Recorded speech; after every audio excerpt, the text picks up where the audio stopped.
Hello student, welcome to the 21st lecture of coordination compound. My name is Ram Parmar और आज के lecture में हम लोग स्ट्रक्चरल आइसोमेरिज्म वाला पार्ट फिनिश करेंगे। स्ट्रक्चरल आइसोमेरिज्म में हम लोगों ने एक आयनाइजेशन आइसोमेरिज्म कंप्लीट कर दिया था। Last lecture that is lecture number 20 के एंड में कोई वर्कशीट नहीं था। हम लोग 21 के एंड में एक वर्कशीट सॉल्व करेंगे। ठीक है, तो 21 के एंड में जो वर्कशीट आपको दिया जाएगा वो आप 22 के स्टार्टिंग में हम लोग उसको डिस्कस करेंगे। ना स्टूडेंट्स, अगर हम लोग बात करें तो लास्ट लेक्चर में मैंने आइसोमेरिज्म का आपको इंट्रोडक्शन दे दिया था। उसमें दो टाइप के आइसोमर्स होते हैं, एक होता है स्ट्रक्चरल आइसोमर्स और एक होता है स्टीरियो आइसोमर्स। स्ट्रक्चरल आइसोमर्स में कनेक्टिविटी की वजह से डिफरेंस आता है और स्टीरियो आइसोमर्स में स्पेस में अरेंजमेंट डिफरेंट होता है, इस वजह से उसमें आइसोमेरिज्म आता है। अगर हम लोग बात करें तो स्ट्रक्चरल आइसोमर्स में टोटल 6 टाइप्स थे। हम लोग ने एक टाइप खत्म कर दिया था, दैट इज आयनाइजेशन आइसोमर्स। आज के लेक्चर्स में हम लोग रिमेनिंग ट्राई करेंगे, देखते हैं मैक्स टू मेरे साइड से हो जाना चाहिए, बट अगर कुछ रहेगा तो हम लोग नेक्स्ट लेक्चर में कवर करेंगे। तो स्टूडेंट्स, अगर हम लोग बात करें second type of structural isomerism, तो that is known as hydrate isomers. Hydrate isomerism, hydrate isomerism. अगर मैं बात करूं हाइड्रेट आइसोमेरिज्म का दूसरा नाम, तो इसको बहुत सारे बुक्स में सॉल्वेट आइसोमेरिज्म भी दिया गया है। Both are one and the same, solvate isomerism. Hydrate का मतलब होता है water, right? So it is related to water. It is due to the different behaviour of water molecule, different behavior of water molecule in coordination compound, right? Now what is the meaning of different behavior of water molecules in coordination compounds? Now listen to me carefully. If I talk about example के तौर पे CuSO4 dot 5H2O बच्चों, अगर हम लोग इसके बारे में बात करते हैं, सबको पता है इसका कलर ब्लू होता है, इसको ब्लू विट्रियोल बोलते हैं। इसका नाम क्या है? ब्लू विट्रियोल, बराबर है। इसमें टोटल कितने हैं वाटर? 5 हैं। बट जब मैं इसका रियल कोऑर्डिनेशन कंपाउंड वाला स्ट्रक्चर पता करता हूँ, तो स्टूडेंट इसका रियल स्ट्रक्चर जो है वो ये है, CuH2O 4 times square bracket close SO4 dot H2O, ये इसका रियल स्ट्रक्चर है, बराबर है। तो अगर मैं इसको देखूं तो यहाँ पे वाटर मॉलिक्यूल जो 5 थे, ठीक है, उनका बिहेवियर अलग है। यहाँ पे जो वाटर मॉलिक्यूल है, ठीक है ना, ये वाले जो वाटर मॉलिक्यूल है, they are acting as a ligand. ये वाले वाटर मॉलिक्यूल किसका काम कर रहे हैं? लिगैंड का काम कर रहे हैं। जबकि ये वाला जो वाटर मॉलिक्यूल बाहर है कोऑर्डिनेशन स्फीयर के, वो किसका काम कर रहा है? Water of hydration, water of hydration, या फिर आपने स्कूल सेक्शन में पढ़ा होगा, क्रिस्टलाइजेशन भी सुना होगा नाम। सो इसको हम लोग वाटर ऑफ क्रिस्टलाइजेशन बोलते हैं। It is also known as water of crystallization. So it is known as water of hydration और वाटर ऑफ क्रिस्टलाइजेशन। सो ये 5 वाटर मॉलिक्यूल है, उसमें से 4 वाटर मॉलिक्यूल किसके तौर पे काम कर रहे हैं? लिगैंड के तौर पे काम कर रहे हैं। और ये वाला वाटर मॉलिक्यूल जो है वो किसका काम कर रहा है? वाटर ऑफ हाइड्रेशन या वाटर ऑफ क्रिस्टलाइजेशन का। सो कैन आई से वाटर मॉलिक्यूल का बिहेवियर इसके अंदर डिफरेंट है या नहीं है? है। इस वजह से हम लोग इसको क्या बोलेंगे? हाइड्रेट आइसोमेरिज्म वाला पार्ट। सो बेसिकली ये क्यों आता है? It arises due to, it arises due to different behavior of it arises due to different behavior of water molecules, ठीक है ना, in coordination compound, different behavior of water molecule in coordination compounds, बराबर है। अगर मैं इसके बारे में और डिटेल में डिस्कशन करूं, तो जो वाटर कोऑर्डिनेशन स्फीयर के अंदर होते हैं, ये वाले, ठीक है ना, inside the coordination sphere, inside the coordination sphere, मैंने शॉर्ट में लिखा है CS, आप पूरा लिखना। वो वाले वाटर मॉलिक्यूल किसका काम कर रहे हैं? लिगैंड का काम कर रहे हैं, बराबर है। जबकि जो water molecule outside the coordination sphere present है, आउटसाइड द कोऑर्डिनेशन स्फीयर, वो बेटा यहाँ पे किसका काम कर रहे हैं? वाटर ऑफ क्रिस्टलाइजेशन का, बराबर है। तो वाटर ऑफ क्रिस्टलाइजेशन का यहाँ पे वो लोग काम कर रहे हैं ना। अभी ये जो ब्लू विट्रियल वाला एग्जांपल है, that is the best and simple example अगर हम लोग ब्लू विट्रियल की बात करें तो 5 में से 4 वाटर तो कोऑर्डिनेट बॉन्ड बना रहे हैं और एक वाटर जो है वो वाटर ऑफ क्रिस्टलाइजेशन है। इसके ऊपर बहुत बार एंट्रेंस में क्वेश्चन पूछा जाता है।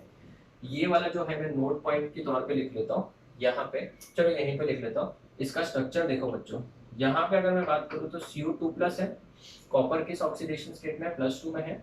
यहाँ पे 4 वाटर जो होते हैं उन्होंने बेटा कोऑर्डिनेट बॉन्ड बनाए और वो स्क्वायर प्लेनर शेप दे रहे हैं इसको। ये देखो, ये 4 वाटर मॉलिक्यूल, ठीक है, एकदम ध्यान से सुनना, बहुत इंपॉर्टेंट है। उन्होंने कौन सा बॉन्ड बनाया? कोऑर्डिनेट बॉन्ड बनाया। नेक्स्ट अगर मैं बात करूं, यहाँ पे एक आता है SO4 2- इस तरीके से, ठीक है ना। अभी मैं यहाँ पे बेटा इसका 3D स्ट्रक्चर तो नहीं बना रहा हूँ, खाली एक पार्ट ऑफ क्रिस्टल बना रहा हूँ, पूरा तो हम लोग स्ट्रक्चर नहीं बना रहे। ये कोऑर्डिनेट, यहाँ पे ये कौन सा बॉन्ड है? ये भी कोऑर्डिनेट बॉन्ड है। यहाँ पे एक और स्ट्रक्चर है इस तरीके से, S डबल बॉन्ड O, ये साइड में डबल बॉन्ड O। ये अगर आप देखोगे बेटा, आप गूगल पे भी सर्च कर सकते हैं स्ट्रक्चर ऑफ ब्लू विट्रियल, तो पूरा ये सब 3D में स्ट्रक्चर बाहर आएगा।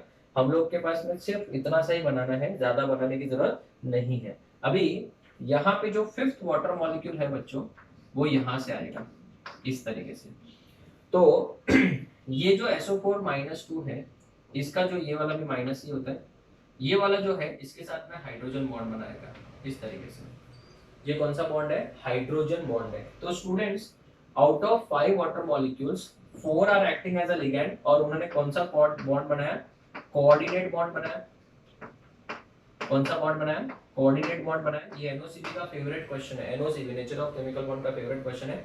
और ये वाला कौन सा बॉन्ड है? हाइड्रोजन बॉन्ड है। कौन सा बॉन्ड है? हाइड्रोजन बॉन्ड है। ये वाले बॉन्ड सब कौन से हैं? ये वाले, ये सब कोवैलेंट बॉन्ड है, बराबर ना।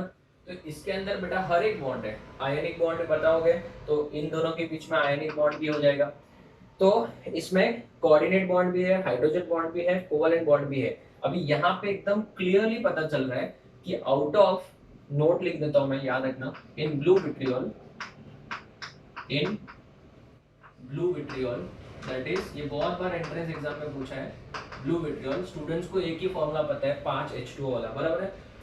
In blue vitriol, 4 water molecules, 4H2O are connected to, are bonded by, rather we can write this way, are bonded by coordinate bond, and one water molecule is bonded by which bond? Hydrogen bond. This is a very important MCQ question. Very important MCQ question. So out of 5 water molecules, how many are coordinately bonded and how many are hydrogen bonded? तो hydrogen bonded कितना? एक ही होगा।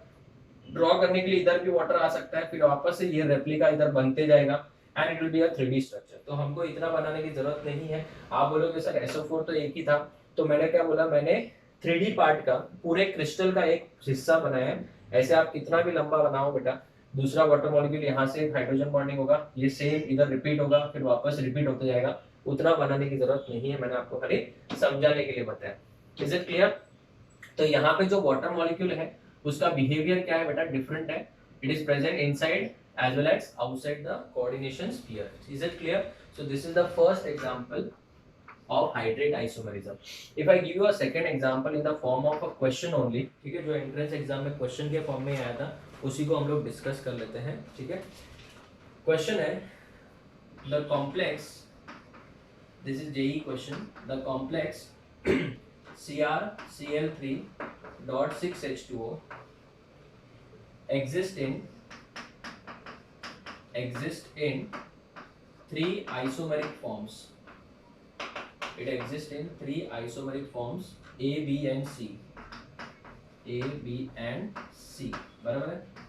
First point बोला उन्होंने, A on treatment with concentrated H2SO4, on treatment with conc H2SO4, concentrated H2SO4 gives no weight loss, gives no weight loss, weight loss नहीं देता है। B and C shows weight loss, बराबर, on treatment with conc H2SO4। B और C को जब हम लोग concentrated H2SO4, सबको पता है concentrated H2SO4 is a dehydrating agent, ठीक है। बी जो है shows weight loss of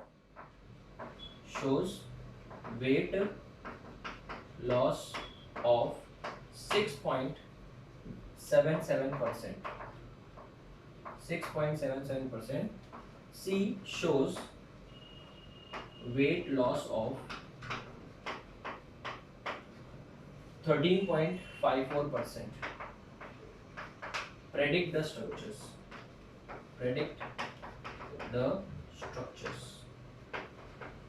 बराबर है। यही हमको क्वेश्चन पूछा और ये जेई का ही क्वेश्चन है बच्चों, ठीक है ना। तो इसको हम लोग नेक्स्ट बोर्ड पे डिस्कस करते हैं, ठीक है। आप अगर ट्राई करना चाहते तो कर सकते हैं इसको नेक्स्ट बोर्ड पे, वरना हम लोग डिस्कस तो करने वाले ही हैं। तो अपना हाइड्रेट आइसोमेरिज्म खत्म होगा। आपने देखा होगा बहुत स्लोली जा रहे हैं हम लोग चीजें, बेटा एक एक चीज डिटेल में पढ़ रहे हैं, ठीक है। आप इसका फोटो लो, फिर हम आगे बढ़ते हैं।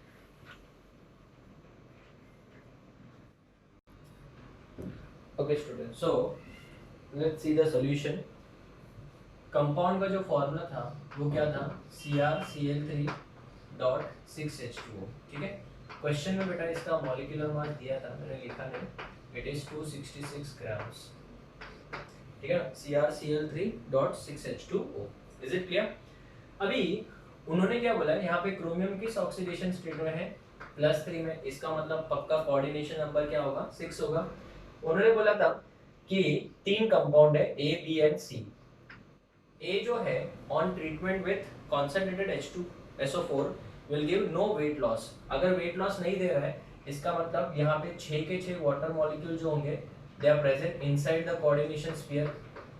वेट लॉस सिर्फ उसका ही हो सकता है जिसमें वाटर जो है वो बाहर प्रेजेंट है। बाहर प्रेजेंट होगा तो वो निकल जाएगा, अंदर वाला वाटर नहीं निकलेगा। सो this is your complex A, this will not give any weight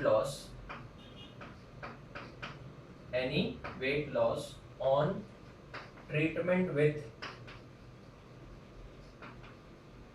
concentrated H2SO4। concentrated H2SO4 के साथ इसको हीट करने से कोई वेट लॉस नहीं देगा, बराबर है। अगर मैं बात करूं इसमें 6 के 6 जो वाटर है they are acting as ligand, they are acting as what, ligands. All 6 water molecules are acting as ligands. ये हो गया A का स्ट्रक्चर। उन्होंने बोला है B जो है और C जो है दे गिव्स वेट लॉस।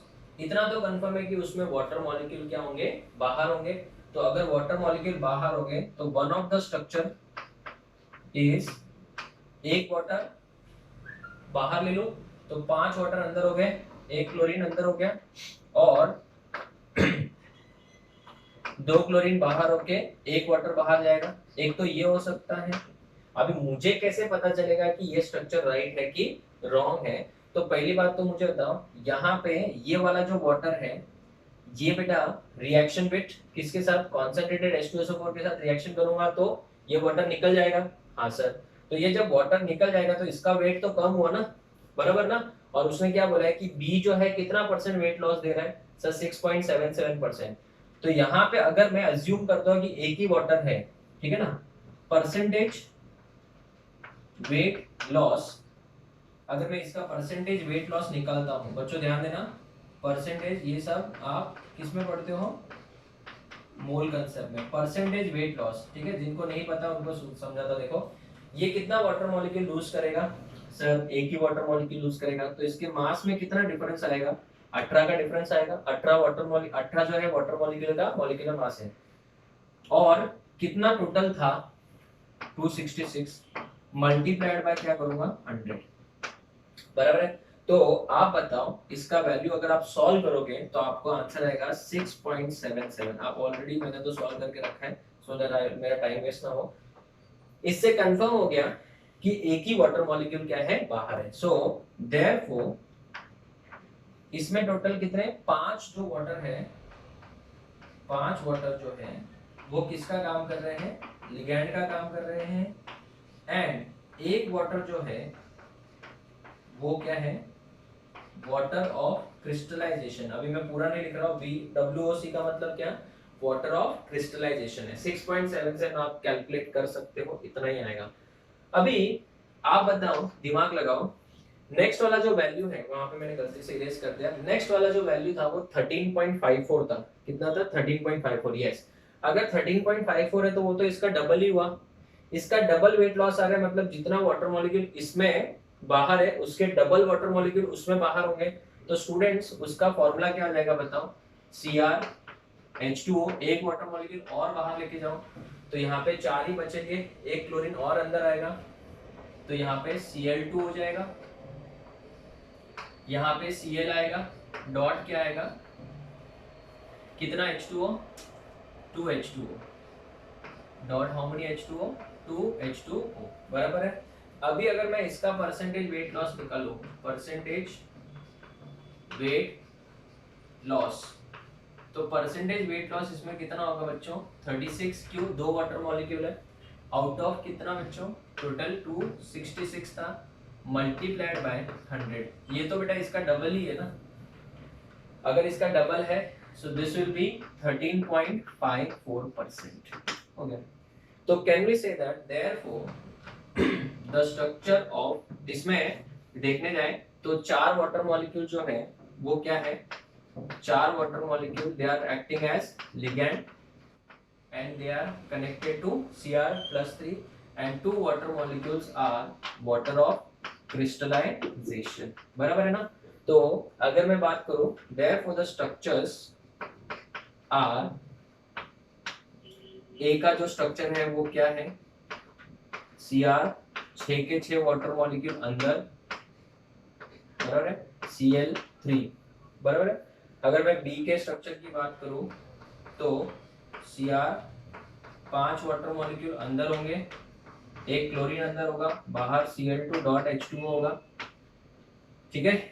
अगर मैं लास्ट वाले की बात करूं C की, तो C में यहाँ पे H2O कितने होंगे, 4 होंगे, Cl2 होगा, यहाँ पे Cl डॉट 2H2O, पक्का। तो मुझे एक बात बताओ, क्या सबका मॉलिक्यूलर फॉर्मूला सेम है, यस, बट वाटर मॉलिक्यूल का बिहेवियर दोनों में डिफरेंट है। यहाँ पे 6 के 6 किसका काम कर रहे हैं, लिगैंड का, यहाँ पे 5 लिगैंड का, एक बोलो, एक किसका काम कर रहा है, वाटर ऑफ क्रिस्टलाइजेशन का, यहाँ पे 4 लिगैंड का और 2 वाटर ऑफ क्रिस्टलाइजेशन। तो कहना है से water molecules have different behaviour, yes और नो, इसमें और इसमें वाटर मॉलिक्यूल का बिहेवियर डिफरेंट है या नहीं है, यस, इन दोनों में भी डिफरेंट है, इन दोनों में भी डिफरेंट है। So therefore we can say A, B and C are dash isomers, they are hydrate isomers। इनको कौन से आइसोमर्स बोलेंगे, हाइड्रेट आइसोमर्स, ठीक है। इनको हाइड्रेट आइसोमर्स क्यों बोला, बिकॉज इनमें वाटर मॉलिक्यूल का बिहेवियर क्या है बच्चों, डिफरेंट है, ठीक है। अभी जैसे एक और एग्जांपल के तौर पे मैं आपको देता हूँ, ध्यान देना जरा, ये एग्जांपल देख लेते हैं हाइड्रेट आइसोमर्स का, ये example, right. Other example number 3, ठीक है। अगर मैं बात करूं इस कंपाउंड की, CONH3 4 टाइम्स, H2O, Cl और स्क्वायर ब्रैकेट के बाहर Cl2, करेक्ट। अगर मैं इसको कंपेयर करूं इसके साथ, ध्यान देना बच्चों, बहुत इजी है, कुछ है नहीं, केमिस्ट्री इज वेरी सिंपल। यहाँ पे Cl2 डाल दिया, Cl इधर डॉट H2O, करेक्ट। अगर मैं दोनों की बात करूं बच्चों तो दोनों का मॉलिक्यूलर फॉर्मूला क्या है, सेम है, कैसे, कोबाल्ट कोबाल्ट, NH3 4 बार, वाटर 1 बार, क्लोरीन 3 बार, इधर भी क्लोरीन 3 बार, बराबर है। बट यहाँ पे जो वाटर मॉलिक्यूल है और ये वाले वाटर मॉलिक्यूल, दोनों में क्या डिफरेंस है, ये वाला जो वाटर मॉलिक्यूल है it is acting as a ligand, whereas this water molecule is acting as water of crystallization, ठीक है ना। चलो पूरा लिख देता हूँ, water of crystallization। So if they are behaving differently, ठीक है ना, यहाँ पे वाटर मॉलिक्यूल का बिहेवियर क्या है, डिफरेंट है, तो इस वजह से बेटा हम लोग क्या बोल सकते हैं, these are hydrate isomers, these are what isomers, hydrate isomers. Is it clear? So मैंने ये एंट्रेंस का क्वेश्चन भी सॉल्व करा दिया, परसेंटेज कैलकुलेशन वाला, जनरली कैलकुलेशन वाला एक ही क्वेश्चन था इसमें जो ऑलरेडी जेई में ही आ चुका है, तो मैंने सॉल्व करा दिया। ठीक है, तो अभी हमारा दो आइसोमर्स खत्म हो गया, कौन सा आयनाइजेशन खत्म हो गया और हाइड्रेट आइसोमर्स खत्म हो गया। अभी थर्ड हम लोग स्टार्ट करेंगे लिगैंड आइसोमर, जो कि बहुत बहुत बहुत ज्यादा इजी है, बहुत ज्यादा इजी, सबसे इजी लिगैंड आइसोमरिज्म है। इसका फोटो लो फिर स्टार्ट करते हैं।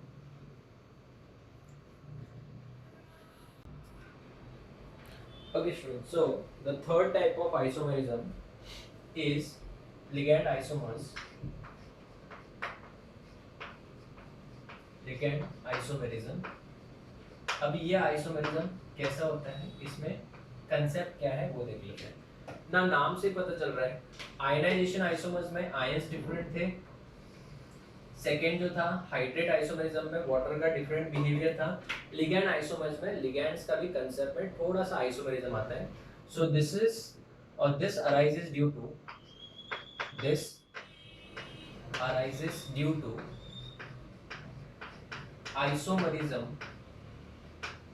Isomerism in ligand.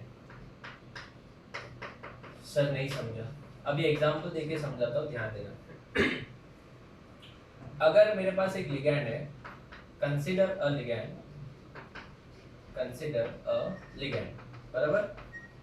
एक लिगैंड है जिसका फॉर्मूला है C3H6 N2H4। सर ये क्या है, तो आपने बताया नहीं, ठीक है ना, जरूरत नहीं है बेटा इसकी एज सच। अगर हम लोग देखें तो इसके दो स्ट्रक्चर्स पॉसिबल है। पहला स्ट्रक्चर CH3 CH NH2 और CH2 NH2। यहाँ पे नाइट्रोजन के पास लोन पेयर है, इस नाइट्रोजन के पास भी लोन पेयर है। It's a bidentate ligand. इसका नाम क्या है, प्रोपेन 1,2 डायअमाइन। इसका नाम है प्रोपेन 1,2 डायअमाइन, बराबर है। तो यहाँ पे 5 मेंबर्ड रिंग बनेगा। जब मेटल को ये डोनेट करेगा तो ये कितना मेंबर्ड रिंग बनेगा, 5, क्योंकि मेटल भी तो एक होगा और ये 4 लोग। अभी इसका एक और स्ट्रक्चर भी तो पॉसिबल है, इस तरीके का। यहाँ पे बेटा आपको 6 मेंबर्ड रिंग मिलेगा। NH2 यहाँ पे लिख दिया मैंने, यहाँ पे भी मैंने क्या लिख दिया, NH2। तो नाइट्रोजन के पास एक लोन पेयर है, इस नाइट्रोजन के पास भी एक लोन पेयर है, ये डोनेट करेगा तो ये 6 मेंबर्ड रिंग बनेगा। इसका नाम है प्रोपेन 1,3 डायअमाइन, बराबर है ना। अभी मुझे एक बात बताओ, ये दोनों एक दूसरे के आइसोमर है या नहीं है बराबर है। अभी मैं आपसे एक सवाल पूछता हूँ, समझो मेरे पास एक एग्जांपल है, ध्यान देना जरा। ये एग्जांपल लेते हैं हम लोग, देखो अभी मेरे पास लिखा हुआ है एग्जांपल के तौर पे FeH2O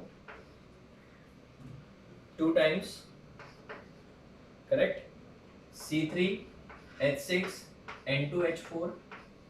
ये बाइडेंटेड लिगैंड है, तो इसका कोऑर्डिनेशन नंबर अभी कितना हो गया, इसका 2 और इसका भी 2 और 2 ले लेते हैं, ये हो गया, बराबर है।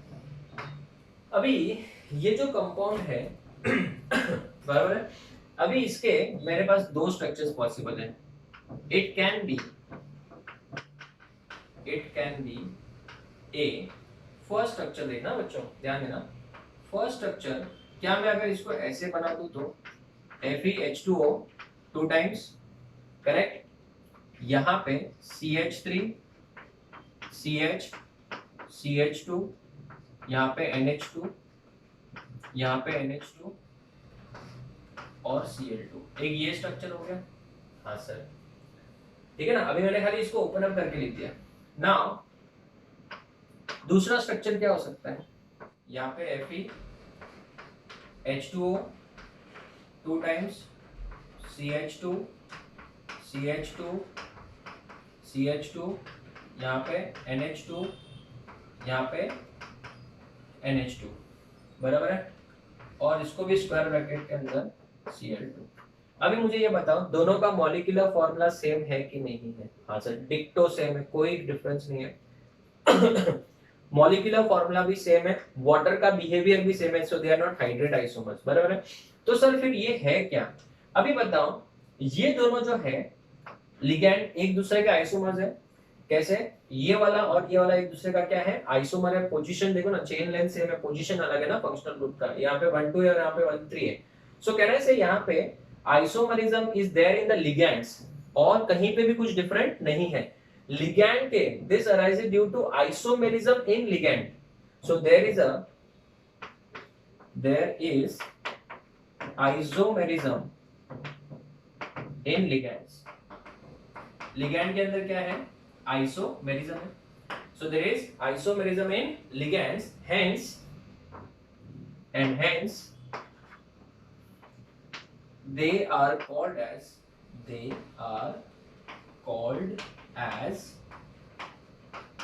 ligand isomers,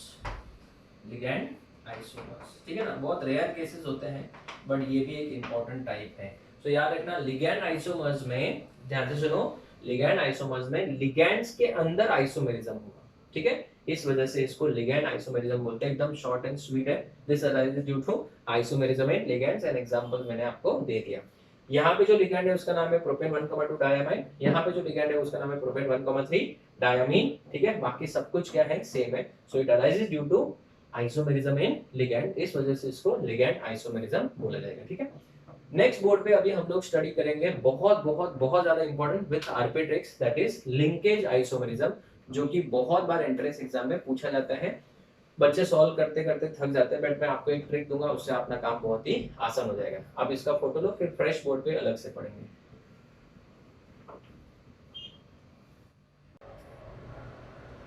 okay students, so the fourth is very very important. बहुत तसल्ली से सुनना बच्चों, लिंकेज आइसोमेरिज्म हमारे लिए बहुत ज्यादा इंपॉर्टेंट है। नाम से पता चलता है लिंकेज, लिंकेज मतलब अटैचमेंट, कहाँ से लिंक हुआ है, राइट। इसको बेटा मैं एक एग्जांपल के तौर पे समझाता हूँ, ध्यान देना। अगर मेरे पास एक एग्जांपल लेता हूं मैं, example says cobalt NH3 5 times, ठीक है ना। यहाँ पे NO2 लिख दिया, NH3 5 टाइम्स NO2, बराबर है। एंड 2 प्लस लिख दिया इसके ऊपर, and cobalt NH3 5 times ONO, ठीक है ना, ONO 2 प्लस, बराबर। ये दोनों कॉम्प्लेक्स की अगर मैं बात करूं तो दोनों में क्या डिफरेंस है बच्चों? इन दोनों में क्या डिफरेंस है? चलो बताओ इन दोनों में क्या डिफरेंस है? Molecular formula is same, correct. यहाँ पे जो लिंकिंग एटम है NO2 का, वो कौन है? नाइट्रोजन है कोबाल्ट के साथ। और यहाँ पे NO2 का जो लिंकिंग एटम है वो कौन है? O है, दैट इज ऑक्सीजन।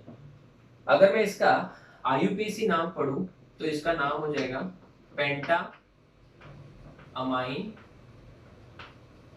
याद आ रहा है, nitrito and cobalt, Roman number 3 ion, ये इसका नाम हो जाएगा बच्चों। बट अगर मैं इसका IUPAC नेम लिखूं तो इसका नाम है penta amine nitrito O cobalt Roman number 3 ion. तो दोनों में डिफरेंस क्या है? सर डिफरेंस सिर्फ इतना सा है कि यहाँ पे कोबाल्ट से NO2 का N जुड़ा हुआ है और यहाँ पे कोबाल्ट से NO2 का O जुड़ा हुआ है। तो मुझे एक बात बताओ, लिगैंड का जो डोनर एटम है, सुनो मेरी बात, ये पूरा लिगैंड है, बट इसका डोनर एटम कौन है? यहाँ पे नाइट्रोजन है। ये पूरा लिगैंड है, पर इसका जो डोनर एटम है, जो डोनेट कर रहा है, वो कौन है? ऑक्सीजन है। तो दोनों डिफरेंट है कि सेम है? सर डोनर एटम तो डिफरेंट है। तो डोनर एटम डिफरेंट है, इस वजह से जो लिंकिंग एटम है, जुड़ने वाला एटम जो है लिगैंड का, वो डिफरेंट है। इस वजह से इसको लिंकेज आइसोमेरिज्म बोलते हैं। लेकिन एक चीज इसमें सबसे इंटरेस्टिंग ये कि जब तक आपके पास में ऐसा लिगैंड ना हो जिसके पास अलग अलग डोनर एटम है, मतलब एम्बीडेंटेड लिगैंड, याद है कुछ एम्बीडेंटेड लिगैंड, जब तक आपके पास में एम्बीडेंटेड लिगैंड नहीं होगा तब तक लिंकेज आइसोमेरिज्म शो नहीं होगा। सो इट इज शोन बाय, सबसे पहला point, it is shown by coordination compounds, coordination compounds having ambidentate ligands, ambidentate ligands, ambidentate ligand सबको पता है ना, जिसके अंदर दो डोनेटिंग साइड होती है बट डोनेट किसी एक के थ्रू ही करता है, ऐसे लिगेंड्स, बराबर है। ये किस वजह से अराइज होती है? It arises due to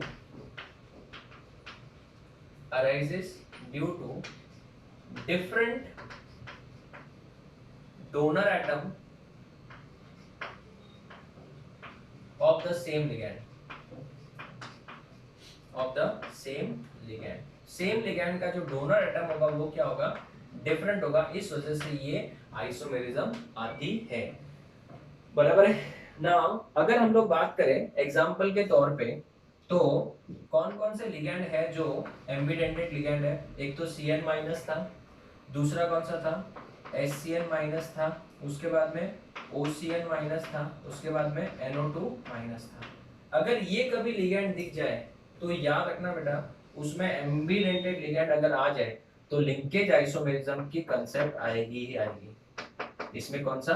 ambidentate ligand, ये हो गया आपके एम्बिडेंटेड लिगैंड। अभी ये कभी आ जाए तो डेफिनेटली अपने लिए बेटा वहां पे लिंकेज आइसोमेरिज्म का कांसेप्ट आएगा। और अगर आप इनका IUPAC नाम भी लिखोगे पूरा डिक्टो सेम होगा, खाली एक ही जगह पे डिफरेंस होगा, लिंकिंग एटम, ये देख लो, बाकी पूरा डिक्टो सेम है। तो ये भी एक आपको बहुत बड़ा हिंट मिल गया, ठीक है। अब एक क्वेश्चन के फॉर्म में सॉल्व करो, ध्यान देना, इसके थोड़े मैं और क्वेश्चन दूंगा और ट्रिक्स भी दूंगा। अगर मेरे पास में कॉम्प्लेक्स है, ध्यान देना बच्चों, मेरे पास एक कॉम्प्लेक्स है क्रोमियम NH3 5 times CN.SO4, बराबर है। अभी क्वेश्चन में पूछा है predict the isomer, total isomers, ठीक है ना, predict the total isomers predict करने हैं। तो कितने होंगे बच्चों, कैसे? सबसे पहले मुझे बताओ, अगर मैं इसका इस तरीके से, कोऑर्डिनेशन नंबर 6 होना चाहिए बिकॉज क्रोमियम +3 में है, +3 में ना, ठीक है।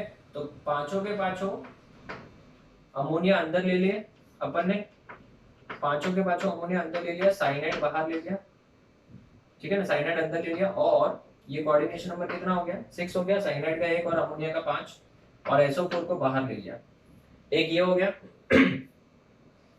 दूसरा क्या हो सकता है बताओ सर? उल्टा कर दो इसमें, SO4 को अंदर ले लो, साइनाइड को बाहर ले लो। तो ये तो मुझे एक बात बताइए, तो फिर कौन से आइसोमर हो गए? आयनाइजेशन आइसोमर्स, याद है फर्स्ट इसके प्रीवियस लेक्चर में बताया, they are what isomers? Ionization isomers. ये हो गया A, ये हो गया B, C वाला क्या हो सकता है बताओ? अगर मैं इसको ऐसे लिखूं तो किसी को कोई प्रॉब्लम बताओ? NC यहाँ पे SO को लिख दिया, बराबर। और अगर मैं यहाँ पे इस तरीके से लिख दूं, यहाँ पे SO4 को अंदर ले लो, SO4 को हमने अंदर ले लिया, ठीक है, और साइनाइड को हमने NC को बाहर ले लिया। Just a second students. Okay students, now अगर हम लोग बात करें तो इसके टोटल कितने आइसोमर्स हो गए? 4, बट सबके सब लिंकेज नहीं है, ठीक है ना। अगर मैं इसके टोटल 4 आइसोमर्स तो हो गए, तो predict the total number of isomers कितने हो जाएंगे? 4, बराबर है। अगर मैं इसको A नाम दे दूं, इसको B नाम दे दूं, इसमें C नाम दे दूं, और इसमें D नाम दे दूं, बराबर है। तो A और B में क्या फर्क है? लिंकिंग एटम बेटा इसमें तो ये तो किसका लिगैंड का काम रहा है, यहाँ तो लिगैंड है ही नहीं, तो आयनाइजेशन है। So A and B are dash isomers, ionization isomers, A and B, even C and D are also ionization isomers. तो इसमें से अगर हम लोग बात करें तो कौन कौन से जो है वो अपने कौन से लिंकेज आइसोमर्स कौन से, तो इसमें से लिंकेज एटम की बात करें तो बेटा ये वाला फर्स्ट एंड थर्ड। अगर हम लोग फर्स्ट एंड थर्ड की बात करें, A and C are linkage isomers. Sir क्यों? क्योंकि उसमें जो लिंकिंग एटम है वो क्या है, डिफरेंट है। So they are linkage isomers. कैसे? यहाँ पे अगर हम लोग बात करें तो यहाँ पे जो लिंकिंग एटम है वो कार्बन है साइनाइड का, और यहाँ पे नाइट्रोजन है। इस वजह से बेटा लिंकिंग एटम क्या है, डिफरेंट है। सर ये दोनों भी तो है ना, ये दोनों बेटा नहीं कर सकते हम लोग, बिकॉज यहाँ पे ये लिगैंड के तौर पे नहीं है, they are not in terms of what, ligands. Is it clear? तो ये एक एग्जांपल हो गया हमारा। दूसरा अगर हम लोग बात करें, ठीक है, दूसरे की अगर हम लोग बात करें तो एग्जांपल नंबर थर्ड, ठीक है, थर्ड एग्जांपल समझ में आया ना, ये क्यों नहीं है, ये दोनों क्यों नहीं है, बी और डी। यहाँ पे बेटा ये लिंकेज, ये लिगैंड थोड़ी है, ये तो कोऑर्डिनेशन स्फीयर के बाहर है, ठीक है। नाउ अगर मैं बात करूं थर्ड एग्जांपल की, platinum NH3 2 times NO2 2 times, इसके टोटल कितने आइसोमर्स हो जाएंगे, इसके टोटल लिंकेज आइसोमर्स कितने होंगे, हाउ मेनी लिंकेज आइसोमर्स, ऐसा पूछा है। तो बताओ लिंकेज आइसोमर्स कौन से होंगे। सबसे पहला कौन सा होगा, platinum NH3 twice NO2 twice, एक तो ये होगा करेक्ट। दूसरा क्या होगा बताओ, platinum NH3 twice ONO twice, ONO twice हो गया। तो कितने हो गए इसका आंसर, 2। एब्सोल्युटली रॉन्ग, बोलो भाई। इसके टोटल 3 होंगे। कैसे सर, प्लैटिनम NH3 ट्वाइस, एक NO2 ले लो और एक ONO ले लो, ये भी तो है ना। सर ये कैसे, देखो ना यहाँ पे NO2 दोनों में नाइट्रोजन ही था, यहाँ पे दोनों में ऑक्सीजन ही था, यहाँ पे एक नाइट्रोजन और एक क्या है, ऑक्सीजन है। So there are 3 linkage isomers not 2। इसमें जनरली बच्चे मिस्टेक करते हैं, कितने लिख देते हैं, 2 लिख देते हैं।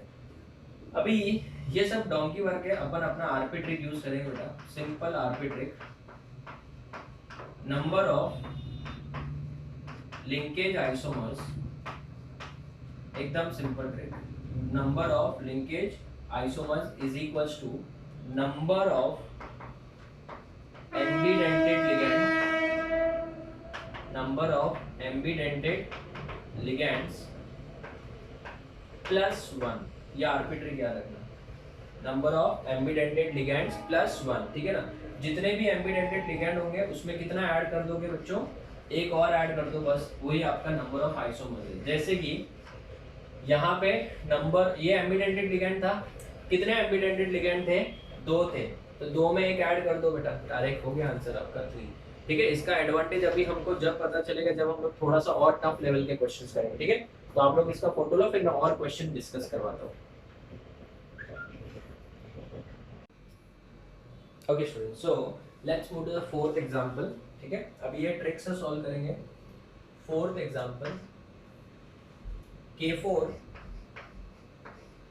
FeCN6, इसके टोटल कितने लिंकेज आइसोमर्स होंगे, ठीक है ना। तो अभी अगर हम लोग ड्रॉ करने जाए तो बेटा नींद उड़ जाएगी हमारी, क्यों, क्योंकि बहुत सारे बनेंगे। So total number of linkage isomers will be equal to number of ambidentate ligand, कितने हैं, 6, number of ambidentate ligand 6 plus 1 हो गया 7। सर 7 कैसे, दिमाग लगाओ बेटा, 7 कैसे आएंगे, 6 साइनाइड होंगे, ठीक है ना, साइनाइड इज टू आइसोसाइनाइड, इसका रेशियो। अगर मेरे पास 6 साइनाइड है तो आइसोसाइनाइड कितने होंगे, 0 होंगे, क्यों, क्योंकि आइसोसाइनाइड नहीं ले रहा हूं मैं अभी। एनीथिंग अपॉन 0 इंफिनिटी मत बोलना, this is not a ratio, ये बता रहा कि ये इतना ऐसा लिया मैंने, नॉनसेंस। ये 6 और 0, ठीक है ना। फिर मैं क्या करूंगा, इसको 5 ले लूंगा, साइनाइड 5 और एक हो जाएगा आइसोसाइनाइड। कितने हो गए, 2 हो गए, 1 2 टोटल 7 आएंगे। बताओ अभी आता तो है बेटा अपने को, ये अगर रेशियो हम लोग कम करते जाए, फिर यहाँ पे 3:3 कर देंगे, बराबर है। फिर इधर 2:4 कर देंगे। सर ये दोनों सेम हो जाएंगे ना, कैसे सेम होंगे, यहाँ पे 4 साइनाइड है, 2 आइसोसाइनाइड है, और यहाँ पे 2 साइनाइड और 4 आइसोसाइनाइड है। फिर क्या करोगे, 1:5 कर दोगे, फिर 0:6 करोगे, मतलब 6 के 6 आइसोसाइनाइड। तो गिनो 1 2 3 4 5 6 7 है टोटल बेटा। तो इसमें अगर हम लोग इस तरीके से लिखना चाहें, डोंकी वर्क करना चाहें, तो वो भी कर सकते हैं। कैसे, एक हो जाएगा K4 FeCN6, अभी इसका लिख के देता हूँ, आगे का किसी का लिख के नहीं दूंगा, ठीक है। K4 FeCN5 NC, एक आइसोसाइनाइड हो गया।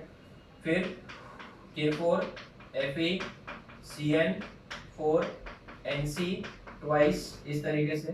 फिर K4 FeCN thrice NC thrice. फिर K4 FeCN twice NC 4 times. समझ में आ रहा है गाँव वालों, K4 FeCN 1 time NC 5 times, and last one K4 FeNC 6 times. हो गया। सो टोटल कितने स्ट्रक्चर्स हो गए बेटा, 7 हो गए। अभी अगर हम लोग इस तरीके से प्रैक्टिस करने जाएंगे तो बेटा ऐसा लगेगा गांव में कुछ देखने ही नहीं आए थे हम लोग बेटा, ठीक है ना। सिर्फ एक क्वेश्चन देख के आए गांव में और फिर चले गए। तो ऐसे मेथड से करोगे तो बेटा अपना बहुत टाइम चला जाएगा। तो अभी हम लोग ने ट्रिक पता कर लिया कि जो भी नंबर ऑफ एम्बिडेंटेड लिगेंड रहेगा +1 करेंगे। अभी जैसे थोड़ा सा लेवल बढ़ाता हूं मैं, अगर मेरे पास में ये कंपाउंड है CrNH3 2 times, NO2 2 times, cyanide 2 times, ठीक है ना। अभी अगर मैं इसमें आपको नंबर ऑफ लिंकेज आइसोमर्स पूछूं, नंबर ऑफ लिंकेज आइसोमर्स पूछूं, तो आप कैसे करोगे कैलकुलेट। तो अभी आप लोग बेटा सोचोगे सर ये भी तो एम्बिडेंटेड है, ये एम्बिडेंटेड लिगेंड है, ये भी एम्बिडेंटेड, ये तो एम्बिडेंटेड नहीं है। तो कुछ नहीं करना बेटा, कितने एम्बिडेंटेड लिगेंड है, 2, सो 2 + 1 इनटू, बराबर ना, एक से ज्यादा एम्बिडेंट लिगेंड रहेगा तो इनटू का साइन डाल दो। ये कितना है, 2 है, सो 2 + 1, 2 + 1 3 और ये भी 3 3 9, हो गया अपना काम आसान। तो इसके आंसर कितने हो जाएंगे, 9 लिंकेज आइसोमर्स, ठीक है।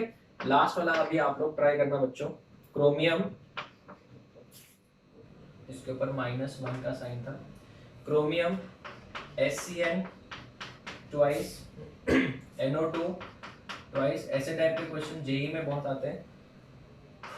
साइनाइड ट्वाइस द होल -3, बराबर है। अभी अगर इस कॉम्प्लेक्स की बात करूं, इसमें लिंकेज आइसोमर्स मुझे किसी ने पूछ लिया, तो number of dash linkage isomer, अभी मैं इसके 9 तो 9 स्ट्रक्चर बेटा ट्राई तो करूंगा नहीं बना बना के, करने के लिए तो बेटा कुछ भी कर सकते हैं, बट इतना बनाएंगे तो डेफिनेटली बहुत टाइम समय चला जाएगा।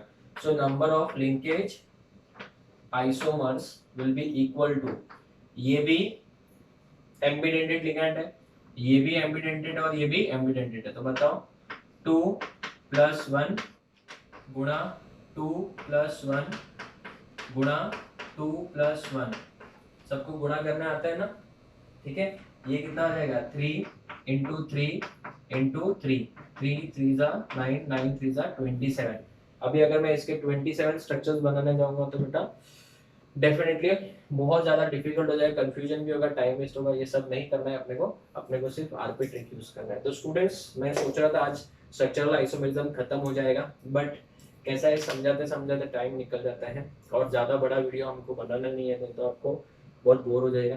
इस वजह से बेटा आज का लेक्चर हम लोग यहीं पे एंड करते हैं। नेक्स्ट लेक्चर में हम लोग 2 आइसोमर्स जो हमारे बाकी है, polymerization isomer and coordination isomers, वो 2 कवर करेंगे। और टाइम अगर परमिट करेगा तो हम लोग नेक्स्ट वाला part that is geometrical isomers, that is stereo isomerism है, ज्योमेट्रिकल आइसोमेरिज्म वाला पार्ट का इंट्रोडक्शन ले लेंगे।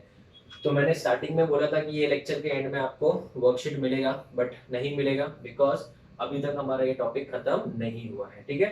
तो next lecture that is 22nd lecture के एंड में आपको वर्कशीट दूंगा मैं, और वो आप लोग सॉल्व करना, ठीक है। तो ये लेक्चर के एंड में कोई वर्कशीट नहीं है, 22nd के एंड में जो वर्कशीट होगा वो आपको लिखना है। हर एक चीज प्लीज बेटा नोटबुक में अच्छे से लिखना, जैसे मैंने यहाँ पे आरपी ट्रिक दिया है, एक एक चीज अच्छे से समझ के लो। ये बहुत ही अच्छे से नोट्स मैंने बनाए हैं, एक एक चीज आपके नोटबुक में उसी तरीके से होनी चाहिए। आप लोग, मुझे पता है कि आपके बहुत सारे बुक्स केमिस्ट्री की वजह से, स्पेशली मेरी वजह से भर गए, आप लोग मुझे बुरा भला भी बोलते रहेंगे, मैं भी आपको सेम टू यू बोलता हूँ, बट आपको पढ़ना है, जस्ट जोक्स अपार्ट, आपको पढ़ाई करना है बेटा, बिकॉज पढ़ाई नहीं करोगे तो फिर ये सब क्वेश्चन जब आप एमसीक्यूज में देखोगे तो आप डीमोरलाइज हो जाओगे, आपको पता ही नहीं चलेगा क्वेश्चन किस तरीके से आता है, ठीक है ना। तो स्टूडेंट्स, आपने अगर देखा होगा, अगर आपने कोई चैप्टर अच्छे से प्रिपेयर नहीं किया है तो फिर क्वेश्चन सॉल्व करने के टाइम बहुत ज्यादा डाउट्स आते हैं, पता नहीं ये क्वेश्चन कहाँ से आया, वो सब इस चैप्टर्स में बहुत ही कम फील होता रहेगा, ठीक है। So we'll meet in the next lecture with the remaining two types of structural isomerism, that is polymerization and coordination isomerism. Till then, thank you students.